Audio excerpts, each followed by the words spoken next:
a little bit? I'm pretty sure it was on my end. It was my microphone.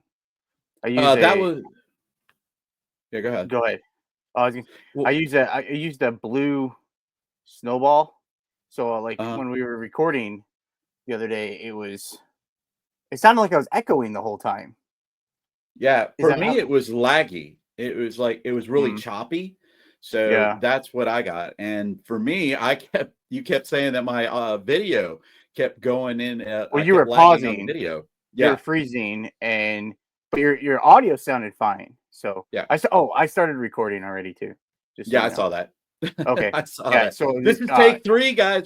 Take three. yeah. Anyone that's listening, I'm gonna just quickly explain. This is a new podcast I'm starting. It's called Seat Open, and I'm gonna have a guest on all the time. And if I have good conversation with a guest, I'm gonna have them come back and maybe be a guest multiple times and in and out maybe twice a month or once every other month or once a month, however it works. But Brian agreed to do it, and this is our third time trying to do it. So Yeah, a little we had backstory. two. Well, one of them we didn't record. We were Well, just yeah. chatting. Okay, so Yeah, originally, one we chatted. Brian asked me to. He asked me some. He was curious about how starting a podcast. When starting a podcast, you don't really, you don't. I mean, I had no idea how to start one, so I reached out Mhm. to Ken, SSK Promo, who was on Clickbait.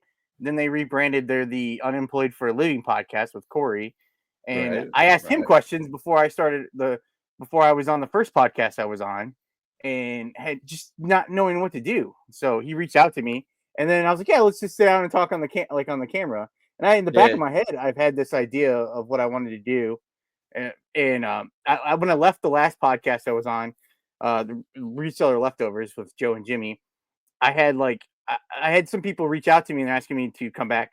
Like, when am I going to come back? What am I going to do? And I kept on saying I was going to come back and do something, and that was like the beginning of November, basically. And now right, right, this could be like almost February. It feels like right.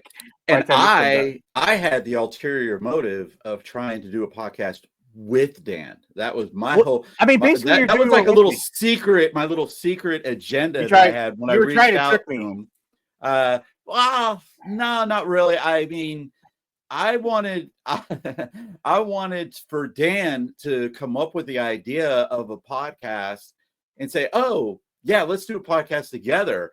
And so I wanted it to be his idea, even though in my secret agenda Was to do it. was to do it. But What? I mean, and I am doing a podcast. We are to be honest. Tracy and I are going to be Oh yeah, launching wait, our hold own on. Jack's Treasures Let too. me introduce you in case any, well, a lot of people, I'm not sure if they're gonna remember who I am, but I'm Dan in Demand. It's on my channel. Yes, But if you are new to my channel, I'm Dan in Demand. If you're a yes, returning viewer, thank you.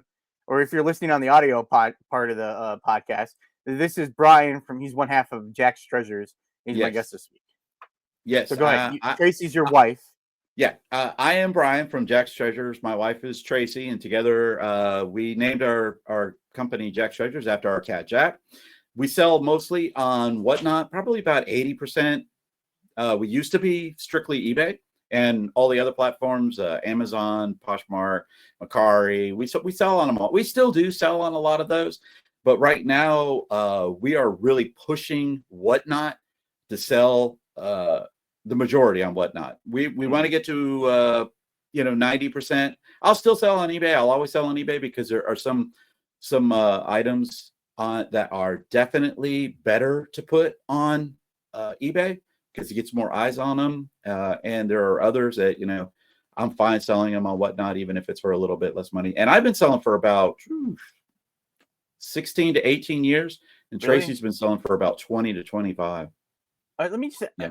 so like when you said you sell 90% on Whatnot now, like what made you decide not 80, to, about 80%, about or 80%. oh, you want to get to 90? Like Yeah, I want to get what to like 90. made you decide that you wanted to do Whatnot over eBay? Because I'm trying to incorporate both, like live Yeah. selling and eBay, but like I don't mind listing. Is it the listing part for you? I like listings, No, so it doesn't bother no, me. I don't mind listing. I like listing. As a matter of fact, I don't mind doing that. I don't mind shipping. I know that was another thing that a lot of people, they don't like the shipping part of eBay. I don't mind the shipping part of it. The biggest thing for Tracy and I is that I'm turning 60 years old in about 2 weeks. And one of the things that I wanted to do when I turned 60 years old is I started getting my retirement from teaching, because I was a teacher for 18 years, which, I mean, how many people are like former teachers are now into reselling too? And Well, I it's bet you. just, there's a lot. There's a lot. I So think I most wanted to travel. teachers don't necessarily like make a ton of money, right? Like No, no. most jobs you have to like. I got into reselling to get out of debt, and I was Yeah. working a like a normal job. I was worked in the casino business as a poker dealer and manager, supervisor. So Yeah. like, but Which I is a need to great like story, supplement by the way. but it's just like is like supplement your income. So Yeah. I think most teachers probably have to sell. When I grew up, I delivered newspapers, Hmm. and when I went to go pick up my papers and stuff, a lot of the other people there that were newspaper people were teachers, because you Yeah. got done, you did it before school, it was over with, and that's how they supplemented their income. Probably, and Yeah. then they probably did Another thing reselling is on side teachers gigs. only get paid once a month. So Uh, we would get paid at the first of the month. And so once you get paid, you got to stretch that out. Well, I had just gotten a divorce. So when I lost that part of my family income, which my wife made a lot more money, she was a registered nurse. We ended up losing our house. We did actually lose a house, which we needed to, because our house was like almost $300,000. There was oh no wow. way I could pay for that. So we lost that. And yeah, I started reselling because of the fact that I needed to supplement that income, because I couldn't get my paycheck to stretch out the entire month. About probably 18 days in the month, I was running out of money. So I said, I Mhm. got to start selling on eBay. So I started selling on eBay. But you were asking about why. One of the reasons why is because the one thing with eBay that is different than Whatnot is I do not have to bring my inventory with me anywhere I go. If on eBay, I have to bring my inventory with me in order to have it to ship if something sells. So let's say I have a big stereo on eBay and I sell it for $150. Well, if I'm on vacation or I'm in, I want to, because I want to travel. That's one of the big things I want to do. Me and you had talked about that I just want to travel. I want to see a lot of stuff around. I'm doing driving. I'm going and driving places. We're going to Omaha. Well, eBay, I couldn't do that with. Whatnot, I can. Because if I wanted to do a Whatnot show, all I got to do is just go into literally, and people do this. They'll run a Whatnot show from a thrift store, and they'll walk around the thrift store and they'll say, hey, does anybody want this? And they know what the price is. And they say, okay, I'm going to start this off at $3, and they're going to pay like $2 for it. And people will buy that. I mean, it's such a Yeah. huge thing that people will do that. A rural squirrel, Kristen, a rural squirrel. Shout out to Kristen. She was doing that at the bins with plush, and she was making, I mean, she was selling a lot of plush. And so I was like, I want to do something that I could still maintain doing some reselling, but not have to carry around a large inventory like I did. I had a 5,000 item store on eBay at one time, Oh wow. and Wow. got it up to about 6 or 7,000. And, I was making plenty of money. Tracy and I were making plenty of money. I never wanted to stop because of the money. I wanted to stop because of the fact that I could not bring my inventory with me when I go on vacations. And we're going to be taking trips for, weeks at a time and 2 weeks at a time. And when you do that on eBay and you put your store on vacation Vacation. mode, you could still sell it, but the sales drop down a lot. So that's just So that's one of the main reasons. you don't use the Whatnot marketplace then? I do. You do? Yeah. Okay. I have a lot of stuff on the marketplace, but everything that I have on the marketplace, I can carry with me, because it's all like little small things and stuff like Oh, that. Now, okay. when we go on a vacation, I might not have the marketplace up. I might I say, was just okay, the being I was marketplace just will being go on the thing. sarcastic. I was being sarcastic because He's got that's to about the do. Dan and I have very. I'm surprised we're wearing the same color shirts almost. That's amazing. We didn't discuss that earlier, but Dan and I we talk a lot about, the difference between selling on Whatnot and the difference between selling on eBay. and what's profitable and what's not profitable, and what is the threshold. What is your threshold of, you needing to make money? Because Dan is I've told Dan so many times, he's a natural camera presence on Whatnot. But he and That's go not ahead and tell brownie points tell how you do it. is not gonna get you to be a full-time podcast co-host with me. All right. Well, is it the check that I need? Do I need to add a couple zeros to the check? No, I'll go. No, it's I had this long in my head when we talked about this the other day. I had this drawn out. Just it was great. It came out of my mouth, perfect, telling you the reasons why. I appreciate you wanting to do be a full-time partner on me. It's just I don't. Okay, so I've been talking about it. If you've been talking to me anytime recently, we're gonna get new flooring put in my house, and it's coming next week. And like the pressure of doing this. So this podcast, we're recording this on Wednesday. What day is it? I don't know what day it is. The 22nd? Okay. So it's the 22nd. This is going to come out probably, I was hoping to put it out tomorrow on Thursday, but I have a scheduling conflict because I was going to record episode 2 tomorrow because we're getting new flooring next week in the house. Right. So my week I'm not going to have a place to record. So I was recording episode 2 tomorrow. And there's a scheduling conflict with that right now. So I'm gonna probably put this out on Monday because I'm so excited to get started doing the podcast again. So I don't know what day of the week this is gonna end up being on, but for this episode, it's gonna be out on Monday, and then the next one will be the following week at some point. But like if I have a commitment with someone that it's like I can't record next week, like there's a spot where there's just not I don't want to I don't want to commit and make commitments with stuff with someone that if something happens, I'm gonna like let them down, or if I don't want to record today, if I didn't want to record, I don't have to record on Tuesday, Wednesday, Thursday, whatever day of the week. I don't have to record at that specific time. I can set up 2 episodes the same week if I can knock 2 out and I have 2 weeks off.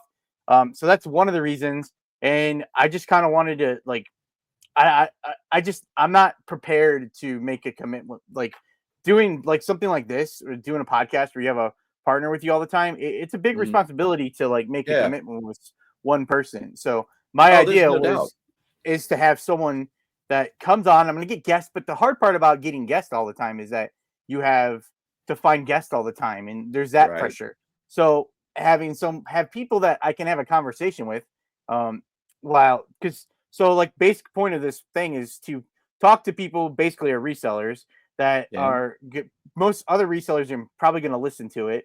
Hopefully that's the plan. And they are just behind right now. They're listening while they list and do shipping probably, and just kind of zone out, and you can listen background where it's not intense conversation. But then if I have good rapport with people, I want them to come back so I can talk to them more. So they're like kind of a co-host, but it's not like a full-time co-host thing. And that's hence is why I'm calling it seat open. Seat open is a term that we used to use in poker in a poker tournament where someone would play in a tournament, or even if it was a cash game, if there was a seat open, the supervisor or whoever or player even would ask, hey, is there a seat open? And then the dealer would announce seat open. So I thought that was a good way to have people coming in and out and conversate. And then you were saying you work with your wife, Tracy. So another thing would another episode, Tracy would come on with you.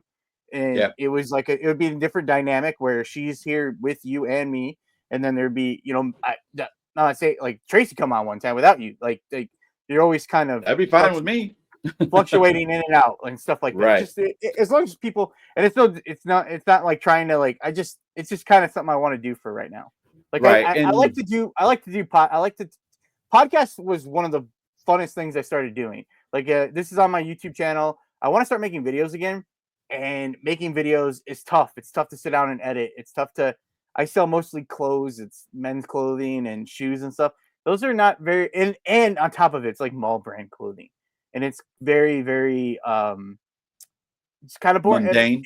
Unless you're into that, like you're into that, people will watch that, but if that's all you're doing, and it's trying to like keep people engaged and watch, it got to be the same, mundane.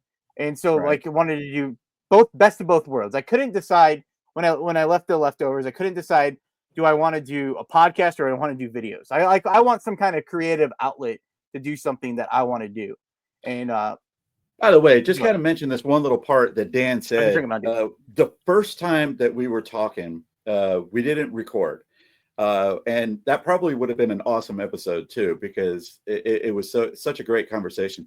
But we were talking, and Dan was saying, he goes, yeah, getting to 1,000 followers on YouTube is so easy. I did it in like a month, and I'm going, no, I didn't say a month. 5 years. I've been on for 5 years, and I haven't. It took a while. I didn't say a month. Yet. I said if you're consistent on consistent on YouTube and you're putting out videos and they're getting better. You don't have to be good because my videos are not good. I'm not saying they're good. Like I always have to give that disclaimer that they're not great. They're not good, but I was trying to make them better.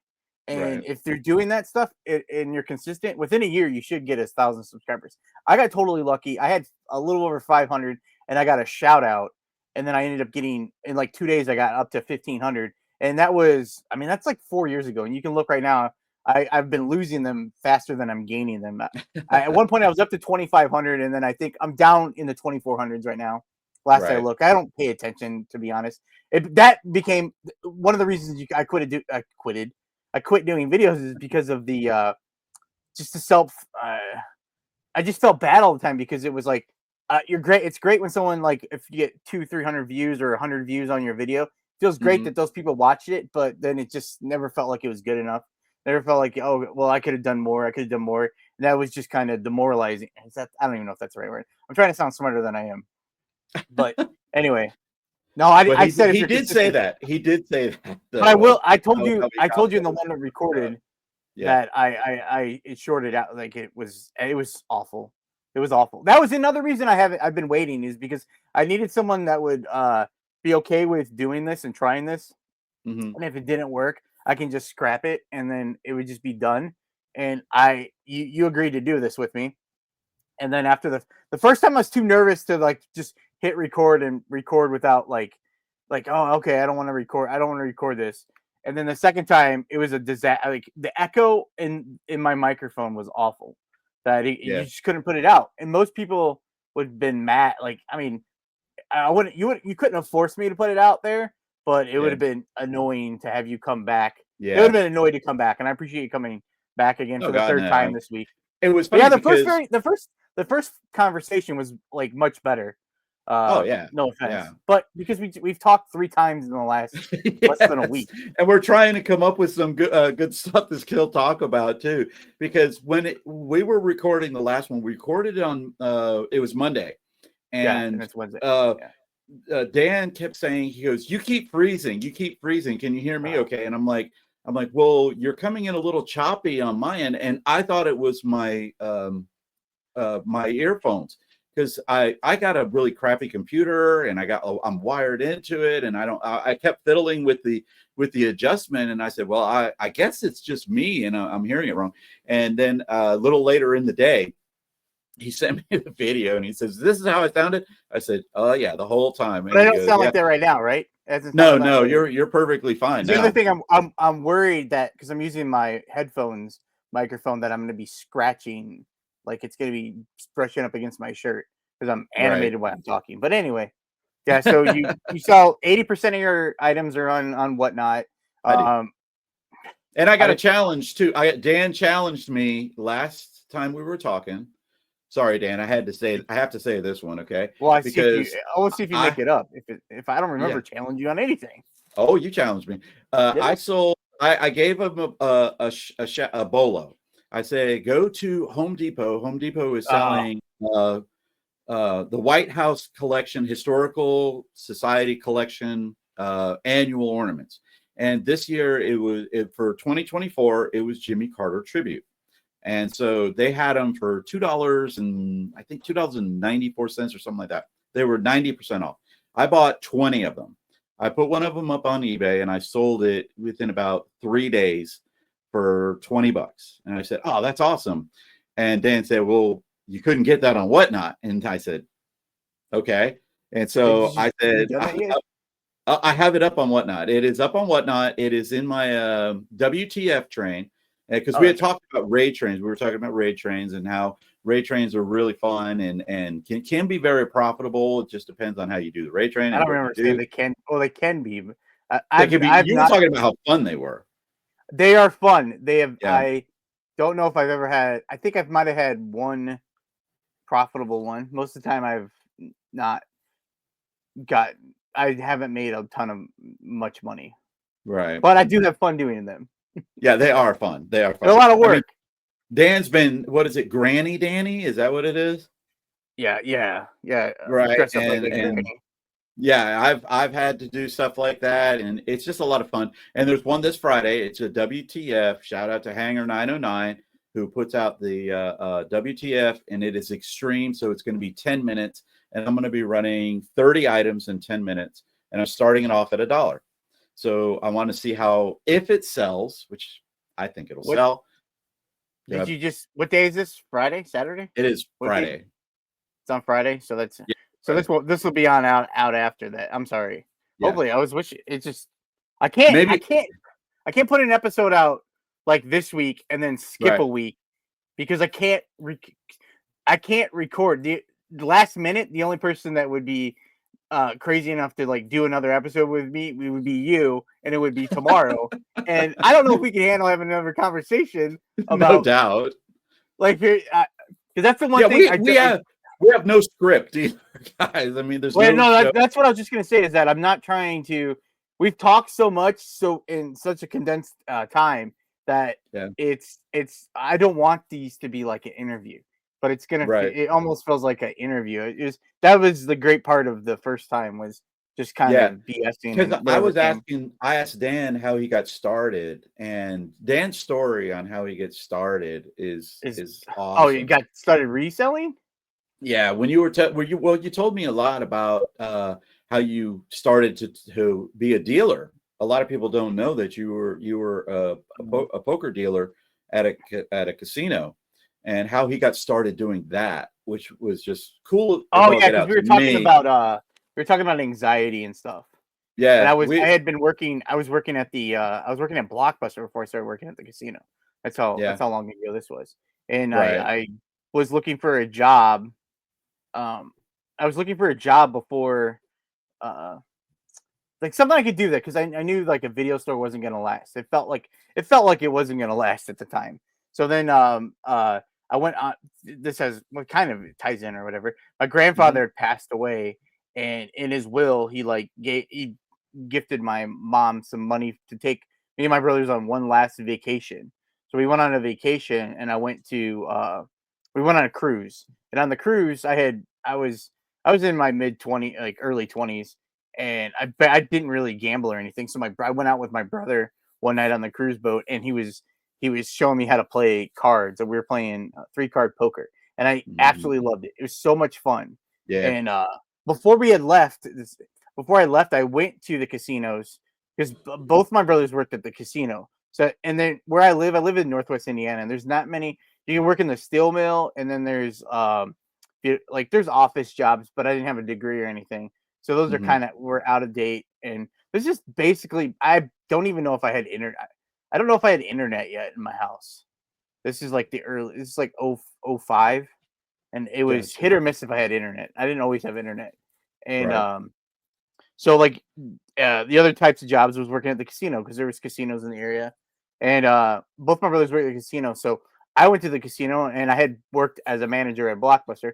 So I was a Going back to the cruise, you got to tell this part because this is one of the best parts.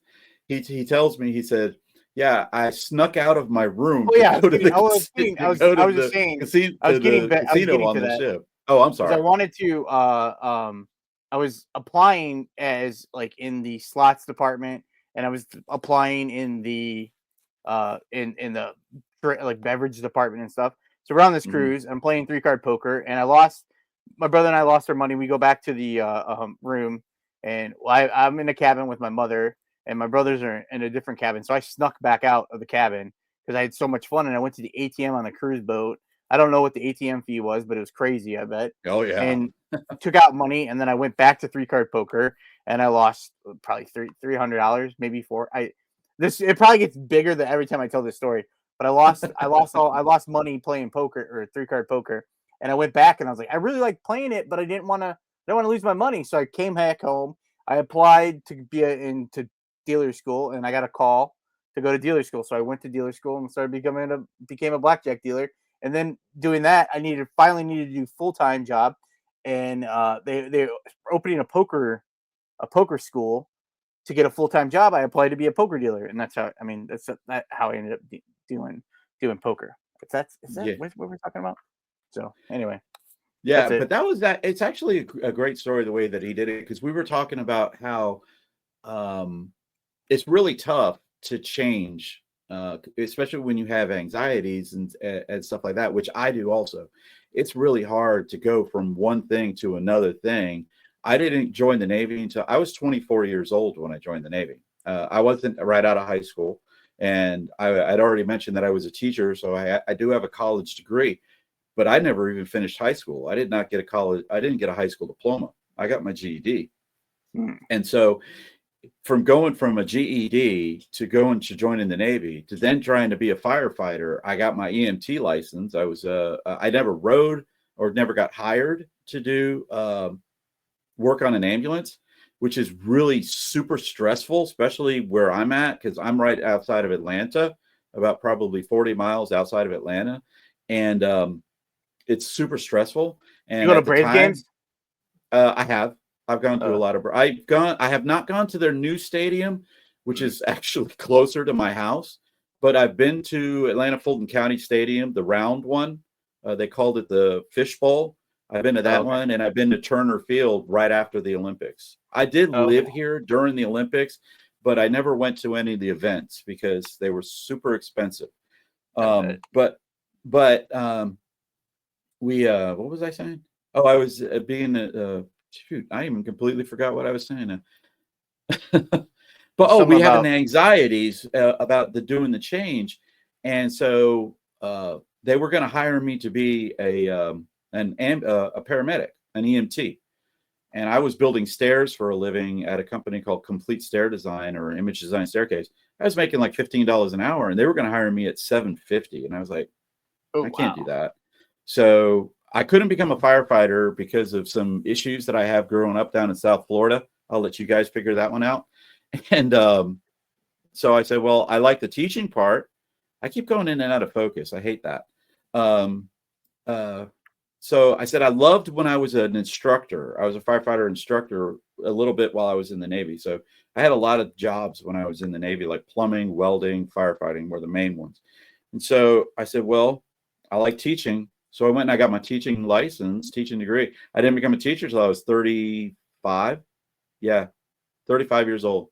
When I became a teacher, and I stopped teaching when I was 53. And I And did it for when did you 18 start years. reselling?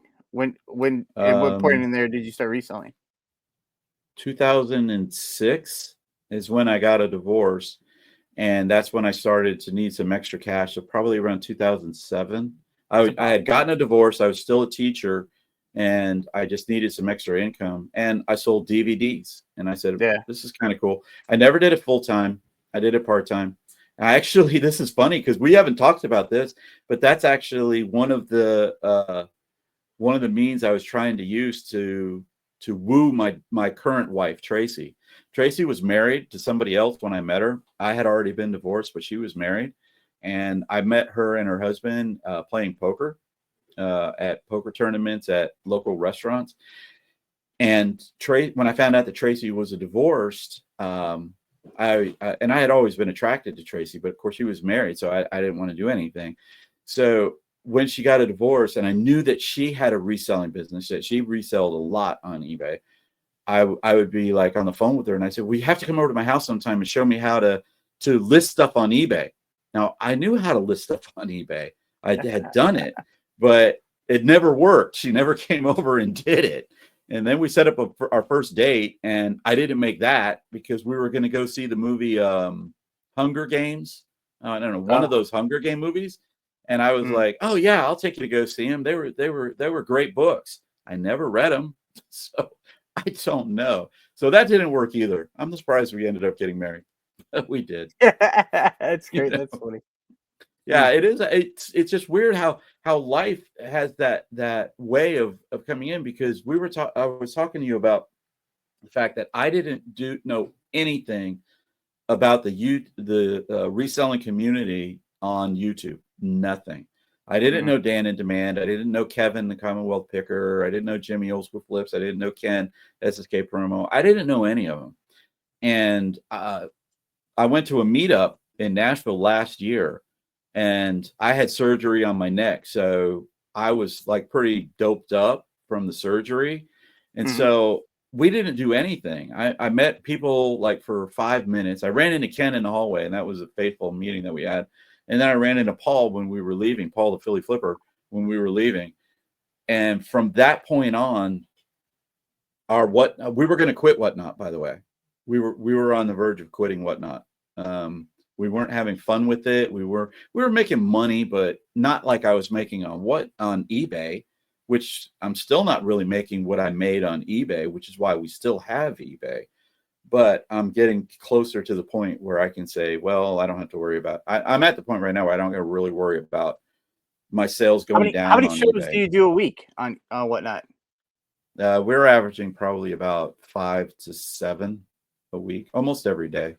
Almost. Did you ever do multiples in a day? Yeah, I've done 5 of them in one day, and that was hard because it's the doing the shipping, because we ship the same day, or if it's a late show, we ship early that next morning. Like last night, we had a show. We ran for about a half an hour. That was Tracy. See, I don't do all the shows either. Tracy will be in front of the camera on some shows. Like she does plush, she does Disney, she does action figures, which is funny. Like she'll do wrestling action figures. She does stickers. She's doing a goth clothing show tomorrow, where she's going to be doing goth clothing. I do all of the other kind of stuff. Goth or golf? Goth. GOTHIC. GOTH. Gothic? Yeah. Yeah, Gothic. Okay. Yeah. Okay, Gothic. Goth. I don't know what the hell she's calling this stuff. I have no Well, idea. I didn't know if it was goth or golf. Yeah. Like a golf show. No, it's Gothic. We got it in a storage unit because we buy storage units for a living, which is one of the reasons why I can make the transition from eBay to Whatnot is because of the 2 storage units that I bought in Tennessee that were so expensive. We had talked about that's just, I just got lucky in that aspect that I still have inventory from that. That you bought a couple storage units in Tennessee, and they had a bunch of video game. It was a guy, you said he was closing. He tried to open a video game store. Right? I think he tried to. He was he got an inheritance.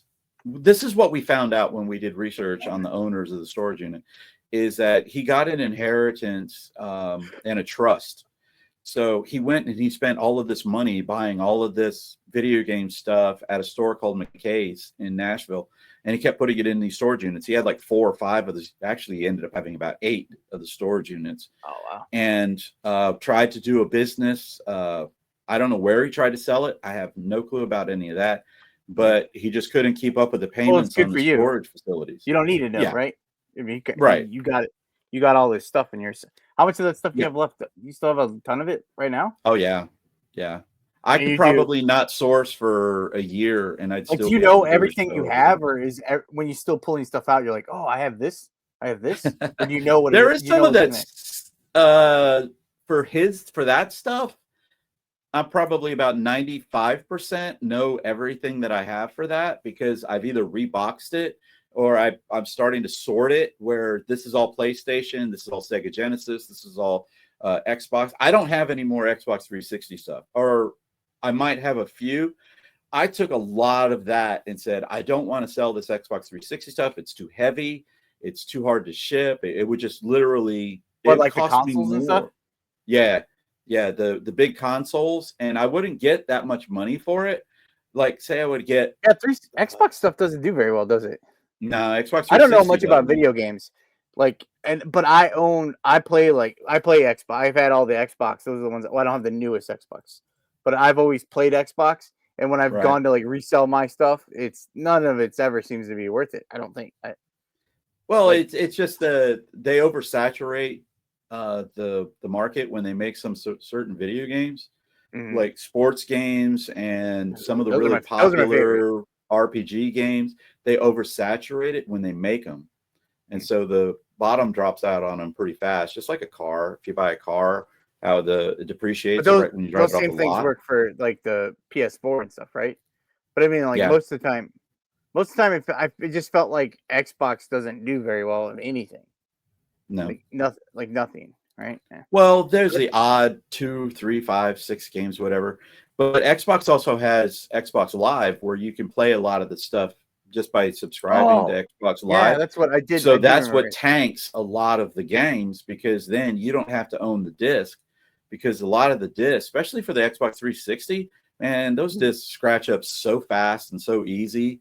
So people just buy the Xbox Live and so they don't need the games. Do you Well, have one of they're those dropping a disc lot of those resurfacers? games. Do you have one of Do I those have disc one? resurf? Yeah, the JF, No, we've the looked at Jiffy. them. Yeah, we've looked at them, but they're the really good ones are like over $1,000, and I was Uh, like, I don't want to do that because then I'm doing a retail. I'm doing a full time job just about of resurfacing all of the discs before I sell them. So I sell them on Whatnot for $1 a piece, and I show them up on the screen, and I say, "Look, these are really, really scratched. You have to have a machine to clean them, or not." Now I've gotten some really super expensive games, like Def Jam New York, Fight for New York, and it was scratched up. And there are people on eBay that you can send them 10 games, and they'll resurface the games for you, and then send them back and all you pay for is the resurfacing and the shipping back to you you. found they sell it. They sell that service on eBay. Yeah, some people do, On and I've eBay, done that. Yeah, that I've would done be a that on cool eBay. thing to do on Whatnot. Yeah, I don't know if you can or can't on I wonder. Whatnot I don't yet. know. I don't ever. But like if you have one of those machines and Hmm. like I mean they'd have to send it to you, but then you like the person can like watch you like resurface. I don't know. That seems like almost like ASMR like background. Hmm. Like you would resurface those and then you like put them up for them to buy through Whatnot, and then you ship it back to them. Oh my gosh, yeah, that would probably be legal since I don't really technically own it. I What only own am the? providing the service for the disc. So if I sold their disc I'm to not gonna back to serve. them, I'm not gonna look through Whatnot's terms of services. But I don't know if you have right? to like own it, but you could. I don't know. There has to. I don't. I don't think it. But that sounds like kind of a something you could do. Like you don't have If to you you don't have want, to own anything. You don't have to own well, anything. You have to own the machine. I right, you would have have to own like the a machine. yeah, But yeah, but if you you could definitely do that. I mean, it would just be like a hangout thing. That'd be awesome. yeah, I'm I gonna would buy one of those imagine that machines. people would do it. You should do it. No, There I you don't go, think Dave. they're gonna. I'm not gonna don't talk me into doing that. You're supposed to You tell me. know, I You do want can't to say say that one every thing. idea I have is great. You have to say something stupid if it's stupid. I don't think I, that's that dumb though. oh, it's not. I mean, people are doing it on eBay. It's something different. I mean, what like I hate Whatnot, and then I like Whatnot. Right. I go back and forth because I feel like there's a spot that it can be really good, and it's you have to find where you're at. Like that's my biggest problem is that there's I don't have a spot where I never source. I source at thrift stores in the bins. I never have a like. We talked about this a little bit. Like I'll have like a little bit of something, and I'll have a few shows with that stuff, and it goes well, and then that's it. I don't have any more of that stuff. I'm like, oh, this is how I want to do it. So I'm like, the last one I've done. Blu-rays were great for like a few weeks, and then Hmm.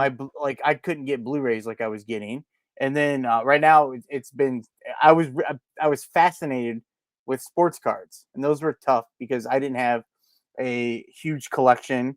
I bought a collection from a friend, a viewer on the last podcast I was on, and I have a mount. I'm looking at them right now. I have a mountain of stuff, but they slowly went away, and then I became obsessed and was trying to source cards all the time. That was taken Hmm. away from my eBay. So then I kind of just put those off to the side, and then it was kind of like I don't want to go. It's been cherry picked through, but I have some good stuff left, but I don't have a ton of stuff. So the one thing I've done is I've well, not done. I wasn't smart. They started over on Dibbed It, which is on the district. It's just like Whatnot. They do a Right. live card show every Wednesday, and Gosh. I did it last week, and I'm doing it this week. I'm doing a show over there, and Mhm, I'm doing it with Carry American Arbitrage. Like mhm. he goes on for 2 hours, and then you can get in a time slot and then sell cards with him. So I don't have to have like a humongous inventory because he's selling cards or someone else is selling cards too.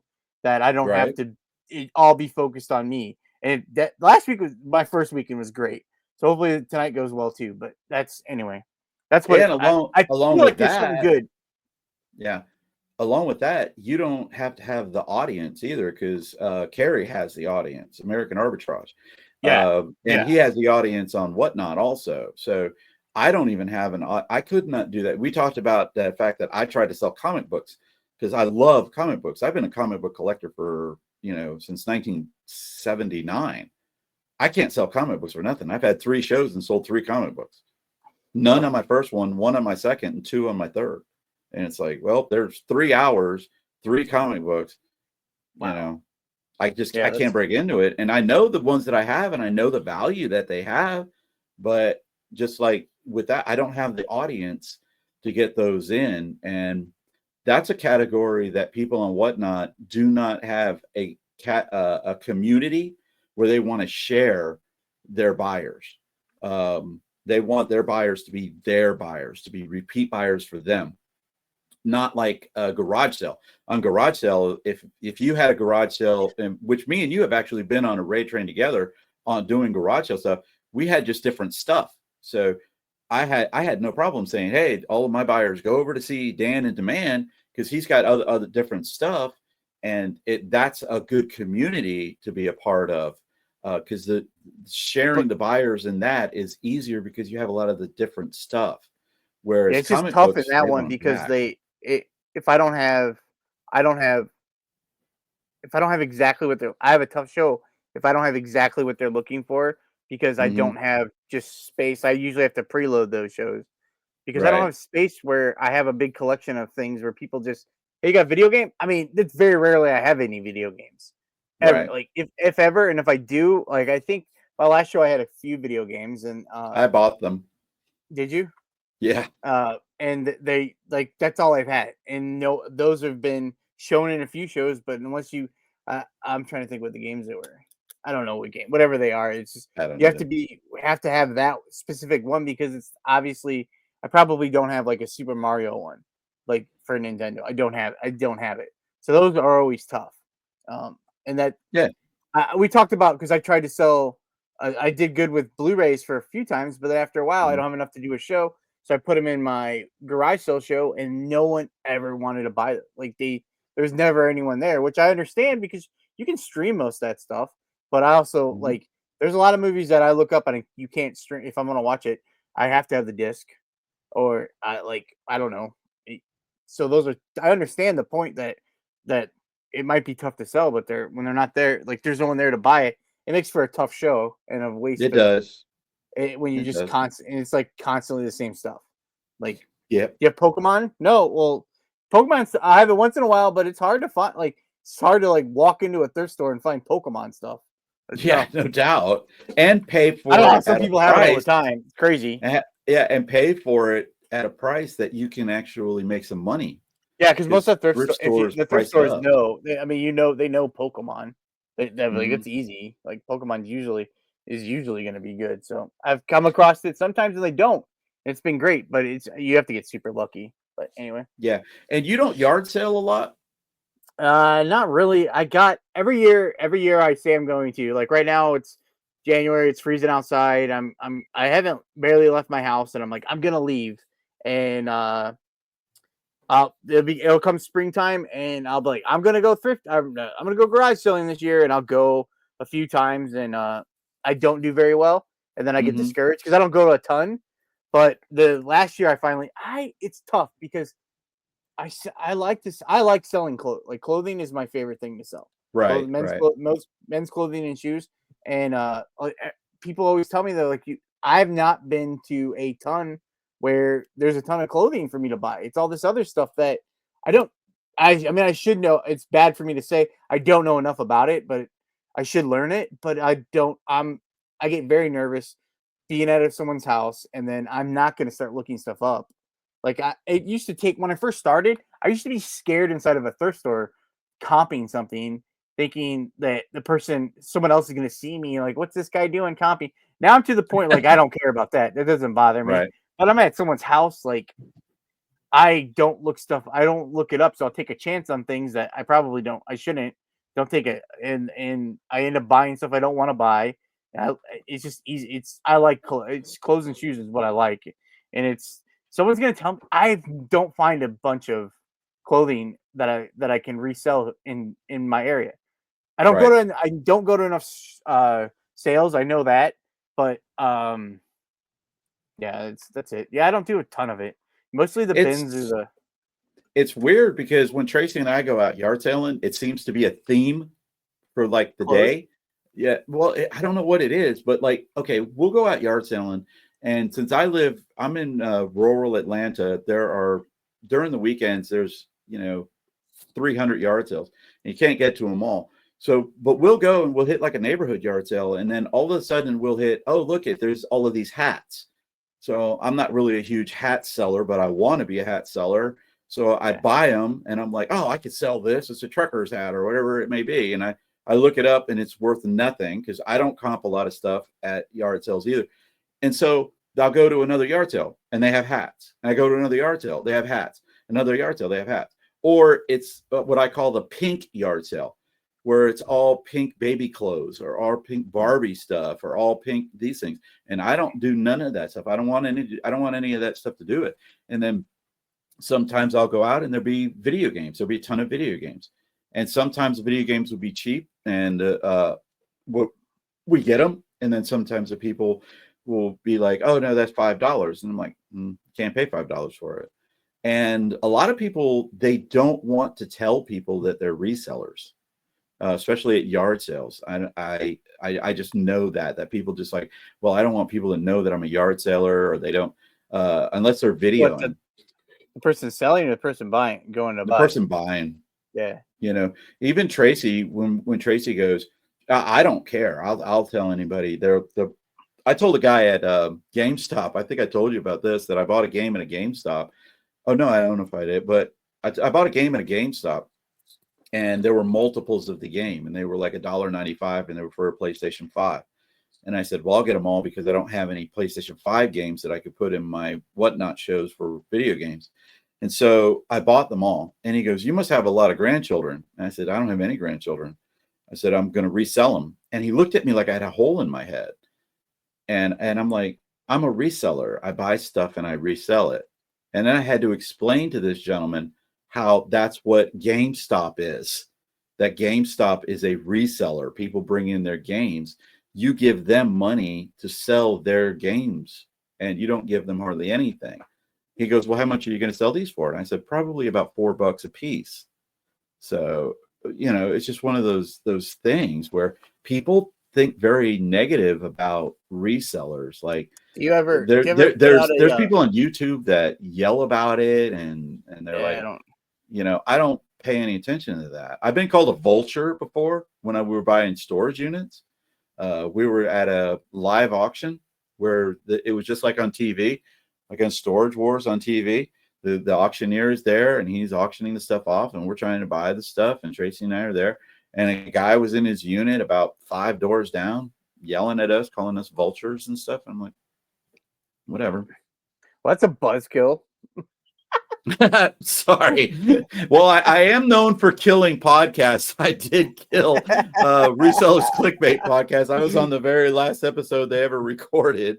And so now I'm known for killing podcasts. So you might have had your first guest on Open Seat or Seat Open killed the podcast. What the heck? I was gonna say, I was gonna say something. I forget. I have no idea. Oh, I was gonna tell you about. We did this the other day, so you have to pretend like we didn't do this part of the show. is Okay. one of the things I want to do on the podcast is have people that are listening to the podcast. I want them to send in questions or something if they want a video question and answer if for the guest. They probably won't know who the guest is because I probably won't know who the guest is or whatever. They can ask me or ask me generic question and but to get started, you can, so if you're listening to this or if you're watching you can see across the screen I have it, but if Yeah. you're listening, you can send on Instagram, you can send a question, a video. I guess you could just send a screen you can message, but if you want, you can send a video to me, and it's on at Seat Open Pod. Send a video, ask a question. I knew you were going to be my guest, so I asked a friend to get me started to ask a question, and because you're a humongous whatnot seller, and that's where you sell most of your stuff. I had a question about I asked him to ask a question about whatnot. So this is how this segment goes. You saw this the other day, but pretend this is the first time you're seeing this. Okay. Here we This go. is Mike. I have a whatnot question. Which option do I choose when it comes to shipping items on a whatnot show? I see there's a couple different options. Are there some that work better than others? What's better for the buyer? Could you give me a little insight here? Thanks. All right, thanks. That's Mike, the January House. Mike's an old friend of mine who was gracious enough. I asked him, I'm like, please, Mike, he had done this for me before. I'm like, Mike, please just send me a question. Like, I'm having Brian on. Brian's a big whatnot seller, so I wanted to ask him. So I if you love don't that sell on part, whatnot, that I'm there's the big different whatnot seller and I'm not, but okay. there's different tiers Yeah. of you can sell stuff where you can what are the options? You can do priority, you can do Mhm. ground advantage, you can do flat rate shipping when you set up your show. So just kind of Okay. like what do you do for your show? Well, for us, it depends on the show, and that's one of the biggest things that we had talked about, or I'm sorry, that we're talking about for the very first time. we, Yeah, we've not talked about this at all. yeah, we've never talked about this before. It depends on our show. Like our show that we did yesterday, it was Wait, stickers. hold that thought though. I do want to say that I was going to say this earlier too. The we can kind of talk about this too Okay. after the answer this question. But your shows you do a ton of shows. When I asked you, you say you do 5 to 7 a week. You have almost one show every day.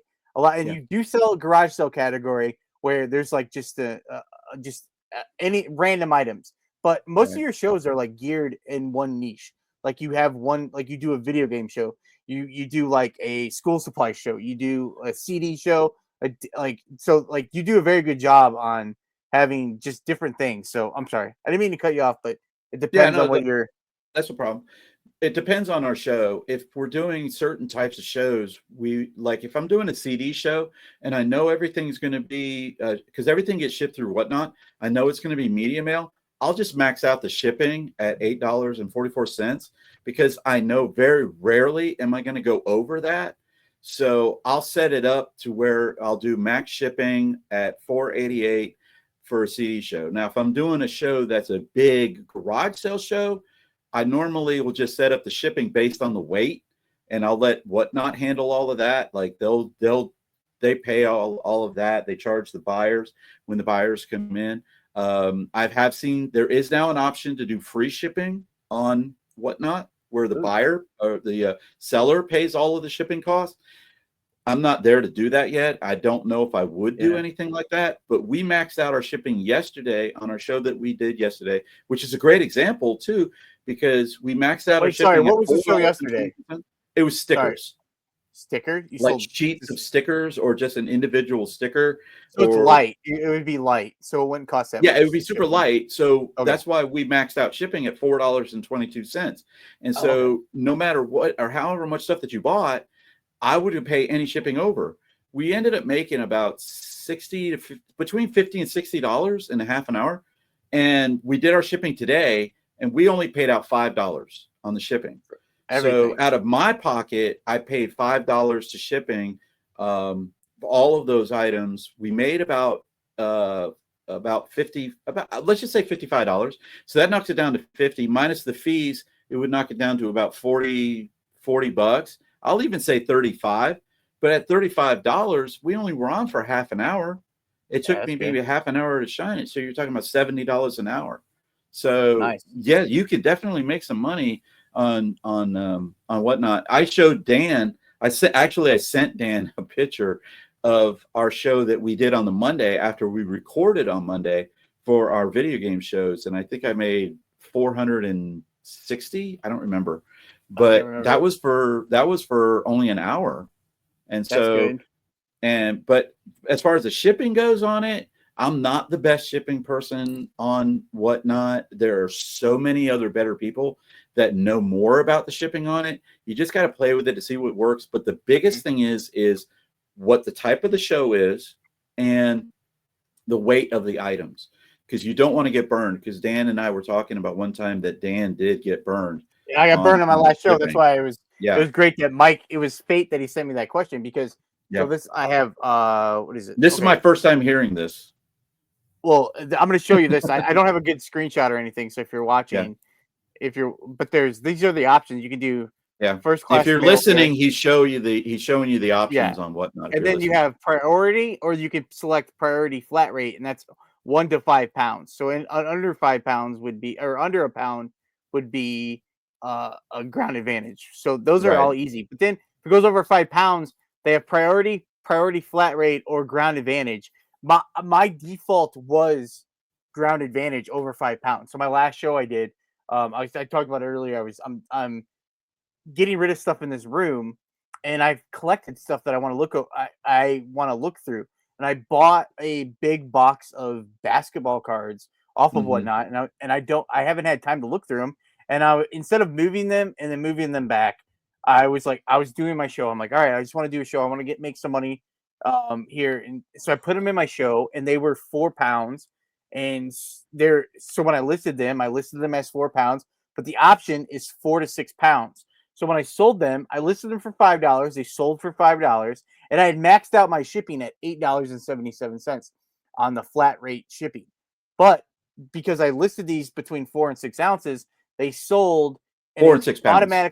It automatically sold and was 6 pounds for the shipping, which made it go ground advantage, which made it pay the difference because I'm not doing flat rate now. Is going ground advantage because that's what I had defaulted. So I had to pay $5.95 or 39 cents for them to take these cards for me that they paid $5 for. And then after fees and everything, I lost $1.70 for someone to take my cards. And it really irritated me, and I was very mad. And that's one of I made tons of mistakes on eBay when I first started. But like that's so annoying when you do that. You don't make any I took time and I listed it, and I should have just listed it at 1 pound, and then when I did that, it would have just used one of my forgive me, I messed up. Yeah, adjustments. That's adjustments. Yeah. So we said irritated. that. Yeah. I was very irritated with that. You are correct. There are 5 adjustments that you get a week. I thought it was 3. I don't ever use them. I use them once in a while. Once in a blue moon, I use them. Yeah, we use them all the time, but that's when we do our big show, which I have a big show this Friday, which is I start everything off at $1, and I have a ton of items in there. I'm going to get it up to about 300, and I won't even run through them all because I only go for 2 hours, or I set my show out to go for 2 hours. I've gone longer, but I start getting tired after a while. And so, because I stand up, I don't sit down when I do my shows. I stand up, so I'm standing up for that, and I'll start to get a little bit tired.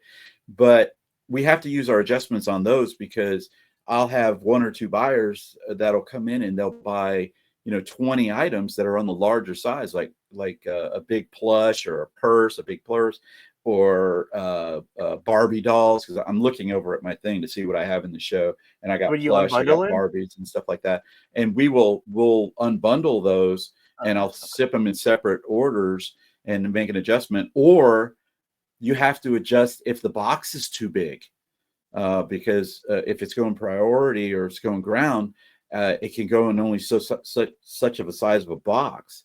So eBay, or not eBay, but Whatnot will say, okay, the box has to be a certain size, and so we'll use an adjustment on that. As a matter of fact, we just did it 2 days ago after our show on Sunday. I had one buyer down in Florida that bought about 5 items, and they were all big items. So we sent them in 2 boxes. We had to unbundle it and send it in 2 boxes. And yeah, both of them went 6 pounds, and both of them went ground. Advantage. So, but it's one of those things of it's an advantage to do a Whatnot show and have reduced shipping because people want to come into that show because they know they're only going to pay so much on shipping. But you could also just say, well, I'll just let Whatnot handle all of the shipping, and all I do is just put in the weights. And then at that point, eBay will handle all of the weights, no matter what it is. Whatnot would pay for all of it. And in that case, the buyer pays the most of it, and you could still do that. At the same time, you might not, if you make the buyer pay for all the shipping, like they might get tired of paying for it if you don't have. Well, they might not buy it. Like your cards that you sold, if the shipping on that was $12, it would have been $14, and they wouldn't have bought it. Yeah, $14 plus the $5 to buy it, so that's $20. As opposed which is still great value. It still probably was a great value. Oh, probably. I would have. But I was hoping they'd make more than $5. That's my biggest problem on there is that I haven't found a good spot to, I thought $5 would be a good starting point, and I was hoping I'd get a couple bids, but I was doing a show and there was only one person interested in cards, and they got it for what I got. But luckily I didn't start it at $2 or $3 because when I first started, I was trying $2. I was trying to make $3, and then I slowly I had people tell me that I charged too little, but I was trying to make a good deal. But at the same time, I'm constantly losing by starting it so cheap. And it's hard. It's tough. That's the tough part about it. That's the biggest criticism of Whatnot is that you have to build an audience, and in order to build the audience of buyers, you have to give good deals, and you have to have more than one person in the room that's willing that's buying your stuff. If I run a show like my comic book shows, they all went for the price that I listed them at, which was at $1 or $3 or whatever it was. And so I know for a fact one of them that I sold was a $25 book because I comped it beforehand. I said it in the show. Yeah, this is a $25 book. I'm starting it off at $3.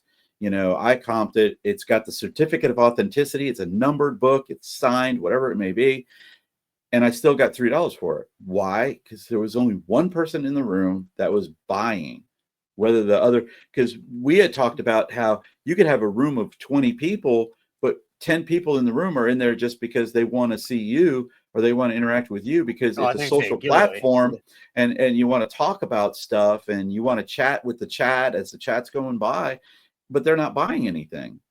They just want to be, which is fine. They just want to be in there, fine. Which is good. It's great. But if they're not buying, it's one of those things where I made the mistake of selling 19 Blu-ray for $1 because I misread the room.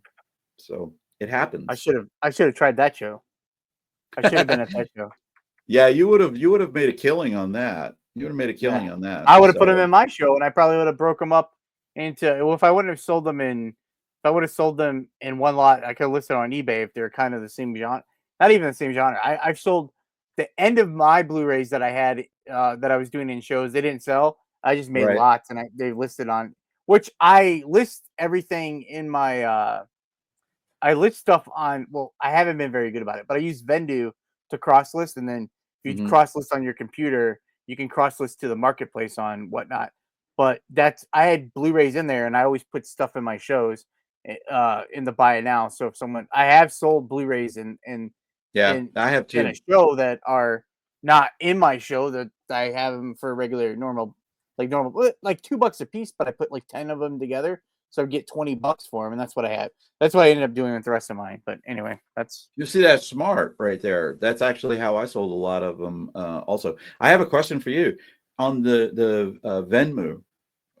When you do that when you do the cross listing, if it sells on what platform, does it take it out of the other platform? There's an option. I'm not sure if it's I was looking at my phone. I don't know if it tells me in there. I don't know if it costs more if you pay for it or not, but yeah, there's an option that it'll delist. I'm not 100% sure if it delists straight from Whatnot though. I always so everything goes through eBay for me.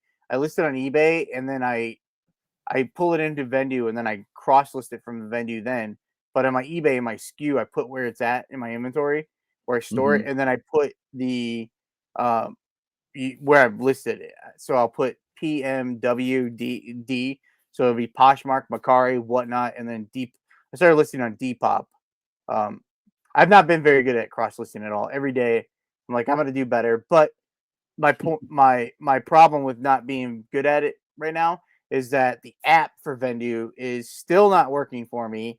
It will not cross list my Macari stuff, so then I always get frustrated that I can't do it on my phone, and then whatnot you have to do only it was in a beta test, so you can only do it on your computer. So and then I don't always have my computer by me to do that. I don't always want to do that. I'd rather list from my phone. So then I push it off instead of listing it on Poshmark and then that's why I started listing on Depop is because you could do it on your phone, which I was just on there the other day taking something down that I sold. They don't have fees right now either. You have like no selling fees on Who's Poshmark that? or Depop. Depop had On no Depop? selling fees. Yeah. Oh, So okay. I might have to look yeah, into but that. yeah, I'll list. I've started listing everything over there, but I need to be better about that. Maybe the next time I have to pick that up. I used to be so good at it, and cross listing was the easiest part of my day. But then when you start, I can't keep up with trying to do eBay, trying to do like a whatnot show, and then trying to do cross listing. It was like I can't do all three. I mean, I could, I can. I'm making excuses right now. I don't want to make any excuses. But Well, I know that anyway, when we were talking about doing a podcast too, one of the things that you were saying was that during the football season, it's really hard because you like to watch the football, and yet yeah, I like to watch football. It was you do a lot of the I don't know about a lot, but you do sports betting, or you know a lot more about that than I don't know anything about all of that sports betting and stuff. But yeah. I know that Ohio State did win, and you were the big Notre Dame fan. And I was sending you messages, and I said, I guess I should have been rooting for Ohio State because every team I rooted for this year has lost. Because I'm a Florida State Seminoles fan, and they lost every game practically. And a Miami Dolphins fan, again, lost when they needed to win. Miami Marlins fan, again, lost all of the time. So I should have done, but they did have a great comeback. I will say that. I sent It was fun to watch the but comeback. I wish I would have won. that That would have been. why go for that field goal? Do I you almost forgot about this, Brian, and now you brought that up again. sorry. I completely forgot about that they had just lost 2 days ago. Yeah, but I sent you the message about why go for that field goal at that end when even if they went for it and they didn't make it, it would have been the same result as if they kicked the field goal and made it. I wish they would have. Still the same result. You needed 2 touchdowns. So it makes zero sense to me to not go for it. I was hoping they were going to win. I haven't had much to root for around here as a sports fan in the Chicagoland area, but that was it right there. But anyway, all right, I think we're going to be done. We're going to be done on this episode. I killed Dan's. Yeah, you killed my mute. So we're going to end this podcast. Brian, thanks for coming on again for the third time in less than a week. And well, it'll be second time less than a week. Well, yeah, third time in a little over a week.